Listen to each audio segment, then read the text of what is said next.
Calgary is the largest city in Alberta, a prairie metropolis of roughly 1.3 million people, sitting where the Canadian plains run up against the foothills of the Rocky Mountains. It sits about 1,045 meters above sea level, around 3,400 feet, on high rolling prairie just east of the mountain front. The wider metropolitan area holds close to 1.5 million residents, the fifth largest metro region in Canada, while the city proper ranks third. The city's defining geography is the Bow River, which curves through downtown, joined by the smaller Elbow River near the old fort site. The Rocky Mountains and Banff National Park sit roughly 90 minutes by car to the west, and that proximity shapes how most visitors use the city. For many travelers, Calgary is the gateway to the Canadian Rockies, a practical launch point for Banff, Lake Louise, and the Kananaskis valleys. The city also rewards time on its own, with strong museums, large river valley parks, and a distinct Western character you do not find elsewhere in Canada. That Western identity peaks every July during the Calgary Stampede, a 10-day rodeo and festival that defines the city's image around the world. Calgary suits a few specific travelers well, and outdoor-minded visitors using it as a mountain base get the most obvious value. Families also do well here, with a large living history park, a hands-on science center, and an unusual amount of riverside green space. Urban travelers who like clean, modern, low-stress cities will find Calgary remarkably easy, even if it is not dramatically scenic at street level. The main caveat is that Calgary spreads out and leans car-friendly, so its appeal is practical and comfortable rather than romantic. Downtown itself is walkable and linked by the +15 Skywalk network, but the broader city sprawls and rewards having a vehicle. On trip length, 2 to 3 days covers Calgary itself comfortably, enough for the museums, the parks, and the downtown core. Most visitors pair those days with several more in the mountains, making Calgary one chapter of a longer Alberta trip. English is the working language. The city feels safe and orderly, and day-to-day prices sit close to the Canadian average. Calgary International Airport, code YYC, is the main gateway, sitting about 17 kilometers or 11 miles northeast of downtown. It is a major domestic hub with non-stop service across Canada and direct flights to many United States and international cities. Non-stop fares from Vancouver and Toronto are frequent, and the airport handles the bulk of all Rocky Mountain tourism traffic. If you are driving in, Edmonton sits about 3 hours north on Highway 2, the main north-south corridor through Alberta. Banff is roughly 90 minutes west on the Trans-Canada Highway, and Drumheller's Dinosaur Country is about 90 minutes northeast. From the airport, the cheapest route downtown is City Bus Route 300, which connects to the transit network for the price of a day pass. That day pass runs around 11 to 13 Canadian dollars and covers all buses and trains for the rest of the day. A taxi or rideshare from the airport to downtown typically costs about 40 to 45 Canadian dollars and takes 20 to 30 minutes. Both Uber and Lyft operate throughout Calgary, and they are usually the simplest option for visitors moving between scattered districts. The city does have a light rail system, the C train, with 2 lines that cross downtown and run free through the core. Inside the downtown fare-free zone, you can ride the C train along 7th Avenue at no cost, which is surprisingly useful for sightseeing. Beyond that zone, a single transit ride costs around 3.5 to 4 Canadian dollars, so confirm current fares at calgarytransit.com. Calgary Transit has no weekly pass, but a day pass is about $12 to $13, and a monthly pass runs around $126.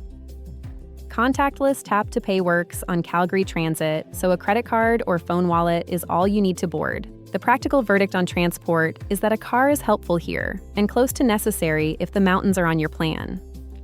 Downtown and the inner neighborhoods are walkable, but Calgary's grid is large and most attractions are spread across the city. The +15 system is a network of enclosed elevated walkways linking downtown buildings, built to bypass the cold winter weather.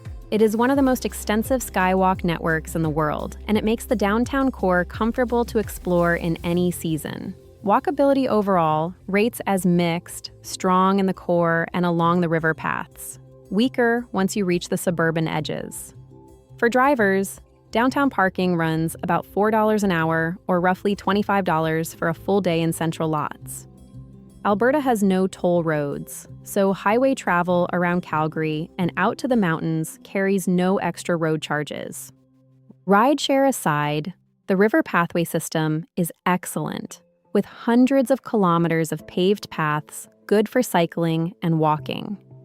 If your trip centers on the Rockies, renting a car at the airport is the standard move, with economy rates around $75 a day.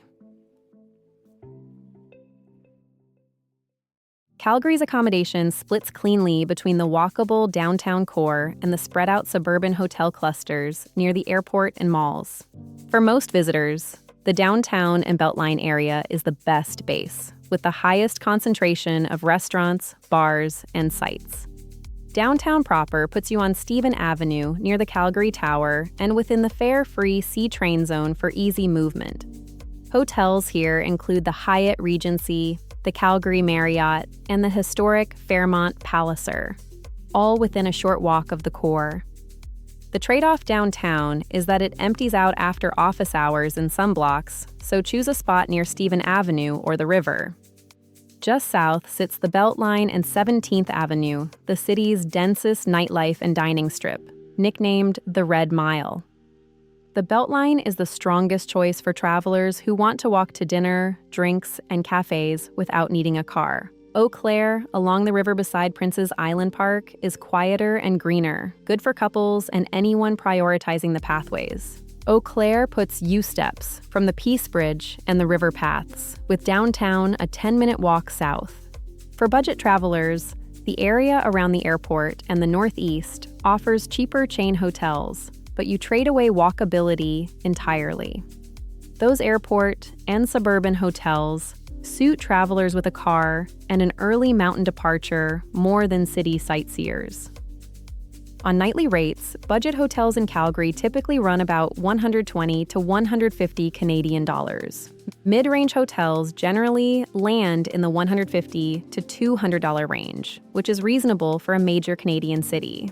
Upscale and downtown business hotels usually run from about $200 to $280 a night, depending on season. Expect rates to spike sharply during Stampede week in July, when the whole city books up and prices climb well above normal. A hostel dorm bed runs around $40 Canadian dollars a night, with a handful of options near downtown for solo budget travelers. Short-term rentals are widely available across the inner neighborhoods, expanding supply beyond the formal hotel count, especially for groups. For couples, Eau Claire, or a downtown river view room, balances quiet and access about as well as the city allows. For families, a suite hotel downtown or near a leisure center works well, with parks and the Science Center an easy drive. For solo and budget travelers, the Beltline keeps you walkable to nightlife, while the Northeast keeps costs down if you have a car. There are no neighborhoods most visitors need to actively avoid, though the downtown core's eastern edge feels quieter and rougher at night. Calgary's attractions fall into a few clear groups: Western heritage, strong museums, big river parks, and the mountains within easy reach. Start with the city's signature landmark, the Calgary Tower, which rises 191 meters over downtown with a glass floor observation deck. The tower costs under $20 to ascend and gives the clearest single overview of the city, the river, and the distant Rockies. A short walk away is Stephen Avenue, a pedestrian street of historic sandstone buildings, patios, restaurants, and street performers in summer. The Peace Bridge, a striking red pedestrian span across the Bow River, has become one of Calgary's most photographed modern landmarks. For museums, the Glenbow is the anchor, covering Western Canadian art and history, though check its status as it works through a major renovation. Studio Bell, home of the National Music Center, is a genuine standout, a striking building packed with instruments and Canadian music history. The military museums rank among the city's highest-rated attractions, a large complex covering Canada's Army, Navy, and Air Force. The Hangar Flight Museum, near the airport, displays vintage aircraft and is an easy add-on for aviation-minded visitors. For families and the science-curious, TELUS Spark is a large, hands-on science center with a planetarium and a big outdoor park. Heritage Park is the family highlight, a living history village with antique rides, a steam train, and a paddle wheel boat on the reservoir. Heritage Park is one of the largest of its kind in Canada, and it easily fills a half to full day with kids. The Wilder Institute in Calgary Zoo sits on an island in the Bow River just east of downtown, and it ranks among the city's most visited attractions. It pairs a wide range of animals with a prehistoric park of life-size dinosaur models, and single-day adult admission runs around 45 Canadian dollars, so confirm current pricing before you go. For families with younger children, Callaway Park, about 20 minutes west of the city, is the largest outdoor amusement park in Western Canada. Calgary's park system is unusually good, and Prince's Island Park sits right in the river downtown, ringed by the Pathway Network. Nose Hill Park is one of North America's largest urban parks, a vast natural grassland with sweeping views back toward downtown. Bonus Park along the Bow River offers lagoon paddling in summer and ice skating in winter, a classic local family outing. Fish Creek Provincial Park in the south is one of the largest urban parks in Canada, laced with trails along the creek. For active visitors, WinSport at Canada Olympic Park is a legacy of the 1988 Winter Olympics with skiing, zip lines, and bobsleigh. The Calgary Farmers Market, with south and west locations, is a strong stop for local food, crafts, and a sense of the city's tastes. The Confluence Historic Site, the old Fort Calgary grounds where the two rivers meet, tells the story of the city's founding. Just southeast of downtown sit the Stampede grounds, home to the July Festival, but active with events and concerts year-round. On the grounds, the Scotiabank Saddledome is the home arena of the NHL Calgary Flames and a major concert venue. South of the city, Spruce Meadows is a world-renowned equestrian park that hosts major international show jumping tournaments each summer. Now, the mountains, because for many travelers, the best day trips lie west of the city limits. Banff National Park is about 90 minutes away, with the town of Banff, the Banff Gondola, and Lake Louise within reach as a long day. Kananaskis country, slightly closer, offers the same mountain scenery with far smaller crowds, ideal for hiking and scenic drives. To the northeast, Drumheller and the Royal Tyrrell Museum hold one of the world's great dinosaur collections, about 90 minutes from the city. Most of Calgary's own attractions are free or under $20, with the museums and the tower clustered in that affordable range. For the mountain day trips, no advance booking is needed to drive out, but popular gondolas and tours sell out in peak summer. Let me lay out a few itineraries, starting with culture and city-focused travelers over 2 days. On day 1, begin downtown at the Calgary Tower right at opening, giving an hour to the glass floor and the skyline views. From there, walk Stephen Avenue for mid-morning, then spend 2 hours at Studio Bell exploring the National Music Center's galleries.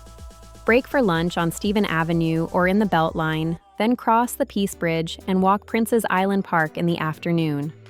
On day 2, drive to the military museums for the morning, allowing 2 to 3 hours for the service galleries. Spend the afternoon at Heritage Park, riding the steam train and touring the historic village before an early dinner in the Beltline. Next, an outdoor and active itinerary. Also over 2 days for travelers who want the city's green spaces and the mountains. On day 1, begin with a morning walk or cycle along the Bow River pathways through Prince's Island and Eau Claire. After lunch downtown, head to Nose Hill Park for a couple of hours of open grassland trails and panoramic city views. On day 2, drive west early into Kananaskis or Banff, spending the full day hiking and taking in the mountain scenery. Return in the evening for a relaxed dinner on 17th Avenue, closing the active day with the city's best patio strip. Finally, a family itinerary built around kids, again across 2 days of mixed indoor and outdoor stops. On day 1, start the morning at the Calgary Zoo, allowing 3 to 4 hours for the animal exhibits and the dinosaur park. Have lunch at the zoo, then cross to Telus Spark, right next door, for an afternoon in the hands-on science galleries. On day 2, dedicate the day to Heritage Park, arriving right at opening before the crowds build at the historic village. Break the park visit with lunch on the grounds, then finish with a late afternoon stop at Bonus Park for paddling or skating. Across all 3 plans, the rhythm is the same. Cluster downtown sites together, then give a full day to a park or the mountains. Calgary's food scene is built on Alberta beef, a strong steakhouse tradition, and a fast-growing wave of independent and global restaurants. The city is best known for its steak, and an Alberta beef dinner is the one local experience most visitors should plan for. Beyond the steakhouses, the dining has broadened considerably, with strong Vietnamese, Indian, and modern Canadian kitchens across the inner city. The thickest concentration of restaurants sits in the Beltline, with patios and bars lining the blocks just off 17th Avenue. Stephen Avenue downtown is the second cluster, busiest at lunch and after work, with historic buildings and sidewalk seating in summer. Inglewood, just east of downtown, is the city's most characterful food and drink district, with independent restaurants, coffee, and breweries. For a price reality check, a casual sit-down meal runs around 15 to 20 Canadian dollars per person before drinks. A mid-range dinner for 2, with entrees and a drink each, typically lands around 70 to 90 Canadian dollars. An upscale steakhouse dinner climbs well past $120 for 2 once you add wine, in line with any major city. On dishes, Alberta beef leads, whether as a classic steak, a bison burger, or slow-smoked brisket at the city's barbecue spots. The Caesar cocktail, a savory tomato and clam drink, was actually invented in Calgary in 1969 and remains a local point of pride. Prairie comfort food shows up everywhere, from pierogies and bannock to Saskatoon berry pie made with the regional berry. Calgary's coffee scene is solid and independent-leaning, with a strong cluster of local roasters in Inglewood and the Beltline. A specialty coffee runs around $5 to $5.50, in line with the rest of urban Canada. For breakfast near the downtown hotels, the Beltline and 17th Avenue cafes are your best bet, since the core itself is quiet in the morning. The 2 Calgary farmers markets, South and West, are the best single stop to taste local producers, baked goods, and prepared foods. During Stampede in July, the food turns deliberately over the top, with mini donuts, corn dogs, and famously strange fair foods everywhere. Most of the best dining sits within a short walk or cab ride of the Beltline, so basing yourself there keeps food easy. Calgary is a mid-priced major city, cheaper than Vancouver or Toronto on lodging, and broadly in line with the Canadian average. A realistic budget day, staying in a hostel and eating cheaply, runs around 100 Canadian dollars per person, or about 75 US dollars. That budget tier covers a dorm bed near $40, casual meals around $40, and a transit day pass for getting around. A moderate day in a mid-range hotel with a sit-down dinner runs closer to 180 Canadian dollars per person. That moderate tier blends a hotel split or solo room, 2 restaurant meals, transit, or the occasional rideshare, and 1 paid attraction. A comfortable day in an upscale hotel with fine dining runs around 280 Canadian dollars per person, or roughly 200 US. The comfortable tier assumes a downtown business hotel, a steakhouse dinner, ride shares between districts, and tickets to the tower or a museum. The single biggest swing in your Calgary budget is whether you rent a car, which adds about $75 a day plus fuel. Gasoline runs around $1.45 a liter, and parking downtown adds roughly $25 for a full day. If you stay in the Beltline and skip the car, your daily costs drop noticeably, since the inner city is walkable and transit-served. Food costs track the rest of urban Canada, with a casual meal near $15 to $20 and a beer around $8. Attractions are a relative bargain, with most museums and the Calgary Tower under $20, keeping the activities line item low. The category that can spike is lodging during Stampede in July, when hotel rates jump well above these typical ranges. Compared with a Rocky Mountain resort town like Banff, Calgary runs meaningfully cheaper on both hotels and restaurants. That cost gap is a strong argument for basing in Calgary and day tripping to the mountains rather than staying out in the parks. A money-saving note for visitors: the free downtown C-train zone and the river pathways let you sightsee for almost nothing. Calgary has a dramatic four-season climate with warm, bright summers and long, seriously cold winters typical of the Canadian prairies. The best window to visit is July through September, when days are warm, daylight is long, and the mountains are fully open. July and August bring average highs around 23 to 24 degrees Celsius, in the mid-70s Fahrenheit, with cool evenings. Summer nights stay crisp, with lows around 11 to 12 degrees Celsius, in the low 50s Fahrenheit, so pack a light layer even in July. September is arguably the sweet spot, still warm with highs near 22 Celsius, around 71 Fahrenheit, but noticeably drier and less crowded. June is warm and green, but the wettest month of the year, with frequent afternoon showers and occasional summer hailstorms. The peak tourist season is summer, driven by the July Stampede and the wide-open mountain hiking season in the parks. If your trip centers on the Stampede, come in early to mid-July, but book lodging months ahead and expect peak prices.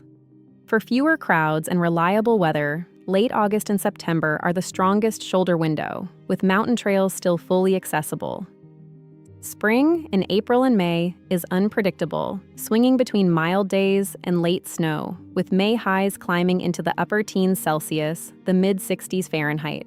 Fall comes early, and by October, highs slide to around 12 degrees Celsius in the low 50s Fahrenheit, with the first snows possible. Winter from December through February is the off-season for most visitors, and the cold is the real story here.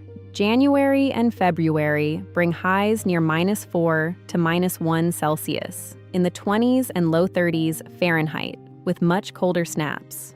Cold spells can plunge to -30 Celsius, around -22 Fahrenheit, so winter travel demands serious cold weather gear. The one winter bonus is the Chinook, a warm mountain wind that can lift temperatures by 20 degrees in a few hours. Calgary is also one of the sunniest cities in Canada, averaging well over 2,000 hours of sunshine a year across all seasons. Winter does open ski access, with Windsport in the city and the major mountain resorts a short drive west for snowsport travelers. The best overall window is late August into September, warm enough for the city and the trails, drier than midsummer, and quieter. A few practical details round out the picture, starting with entry, since most international visitors find Canada straightforward. United States citizens need only a valid passport and can stay up to 180 days without a visa. Visa-exempt travelers arriving by air from outside the United States generally need an electronic travel authorization, so check the rules for your country. The currency is the Canadian dollar, which recently traded around 70 US cents, making most things feel modestly cheaper for US visitors. Cards are accepted almost everywhere. Contactless tap-to-pay is universal, and you rarely need cash beyond small tips or markets. For the best exchange rate, Withdraw Canadian dollars from a bank ATM on arrival rather than exchanging cash at the airport. Watch for the dynamic currency conversion prompt at some card terminals and always choose to be charged in Canadian dollars. Tipping follows the North American norm, with 15 to 20% standard at sit-down restaurants and on bar tabs. Calgary uses the same plugs as the United States, the flat two-prong Type A and B on 120-volt power. Connectivity is excellent, with strong mobile coverage and typical cafe Wi-Fi around 75 megabits down across the city. A tourist SIM or eSIM runs around 35 Canadian dollars for a month of data, sold at the airport and carrier shops. On safety, Calgary is a low-risk city, scoring well on overall safety with low violent crime and only moderate petty crime. It is generally considered safe for solo female travelers, with good infrastructure and reliable policing across the city. The usual urban caution applies downtown after dark, particularly along the quieter eastern edge of the core, but there is no broad safety concern. Tap water is safe to drink throughout Calgary, so a refillable bottle is all you need for the pathways and the parks. English is the working language, spoken by the vast majority, so language is essentially never a barrier for visitors. On nightlife, the action concentrates on 17th Avenue, the Red Mile, and around Stephen Avenue, with craft beer and sports bars leading. For arts and culture, Studio Bell and the Glenbow anchor the scene, alongside theater and live music venues across the core. For shopping, Chinook Center and the downtown core are the big malls, while Inglewood and the farmers markets carry the local character.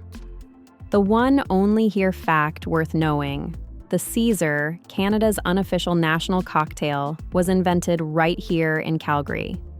Now to packing, which matters more here than in most cities because Calgary's weather swings hard by season and even by hour. The single most important strategy is layering, since a warm afternoon can turn cold fast when a front or a Chinook moves through. For clothing, pack breathable base layers, a warm mid-layer fleece or sweater, and a wind-resistant outer shell for all but deep summer. Even in July, bring a light jacket for the cool evenings, and in winter add a heavy insulated parka, hat, and gloves. For footwear, bring comfortable walking shoes for the pathways, and in winter, add insulated, grippy boots for snow and ice. For gear, a day pack, a refillable water bottle, sunglasses, and strong sunscreen all earn their place given the high elevation and sunshine. If the mountains are on your plan, add proper hiking shoes, a rain layer, and a warm hat regardless of the season. One health note: Calgary's elevation and dry air can dehydrate you faster than expected, so drink more water than usual. So, who is Calgary actually for, and who should think twice before building a trip around it? Calgary is an easy yes for travelers using it as a base for the Canadian Rockies, which is its single strongest use case. It is also a strong pick for families, with the Science Center, Heritage Park, and abundant green space, making it genuinely kid-friendly. And it suits travelers who value a clean, safe, low-stress city with strong museums and an authentic Western character. Calgary is a weaker choice for travelers seeking a dense, walkable, historic European-style city since it is modern and car-oriented. It is also not the pick if you want dramatic scenery at street level, because the real drama is the mountains an hour west. The honest verdict is that Calgary is best understood as a comfortable, affordable launchpad with 2 or 3 solid days of its own.